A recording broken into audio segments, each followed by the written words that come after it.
আমি হাসপাতালে আছি, ময়না হাসপাতাল।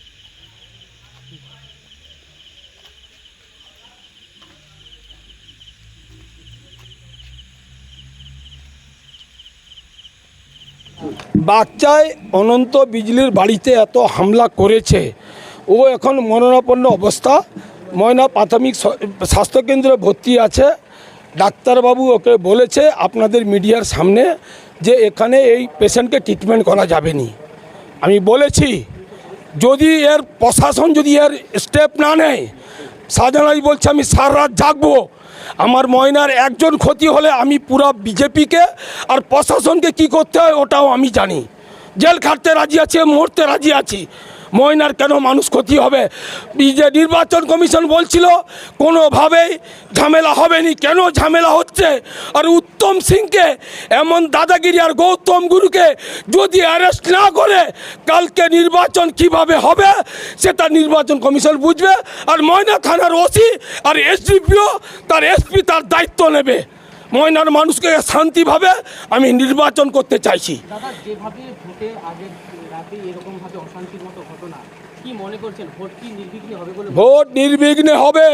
হার মাত্রা আর উত্তম সিংয়ের মতো দাদাগিরিরা তারা হাজতে যাবে, আর না হলে ময়নার মানুষ শান্তি পাবেনি। আমি শাহজাহান আলী, সভাপতি ময়না পঞ্চায়েত সমিতি, আমি বলছি আমি সকলের সামনে ভালোবাসি, সকলকে ভালোবাসি, সকলের কাছে রাখি।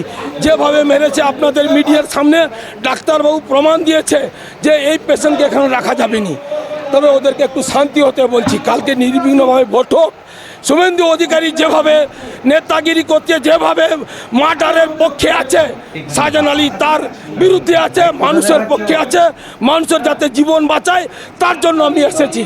কোন দল করে আমি জানি, কেন এইভাবে বাচ্চা হামলা হবে, কিভাবে নির্বাচন কমিশন কিভাবে লড়াই করছে, কেন কেন্দ্র বাহিনী ওখানে আছে, তার কেন এইভাবে মারপিট হচ্ছে, তাকে রুখতে হবে।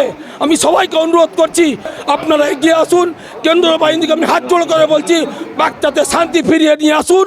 কোনোভাবে যাতে বিজেপি ছাপ্পা করতে না পারে সেটা আপনাদেরকে রুখতে হবে, প্রশাসন আর মিডিয়া সবাইকে।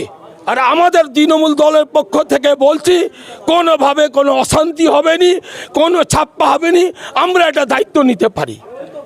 করা বা করার মতো ফাটানো হয়নি, প্রচণ্ড বাজেভাবে ফাটিয়ে দেওয়া হয়েছে। যেখানে তমলুক সদর হাসপাতালে নিয়ে গিয়ে স্টিচ বা অন্যান্য জিনিসপত্রগুলো করতে হবে, এরকমভাবে ফাটায়নি যাতে প্রাথমিক স্বাস্থ্য কেন্দ্রে পুরোটা সেলাই করে অন্যান্য জিনিস করা যাবে। মাথার ছবিও তুলতে হবে, সিটি স্ক্যানও করে দেখতে হবে ভেতরে হ্যামারেজ। খুব কি ইনজোর্ড অবস্থায় রয়েছে?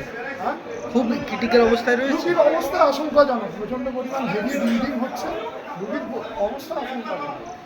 ডাক্তার একদম তার মতো ইয়ে করেছে। বাড়ির লোককে একটু ডাক্তার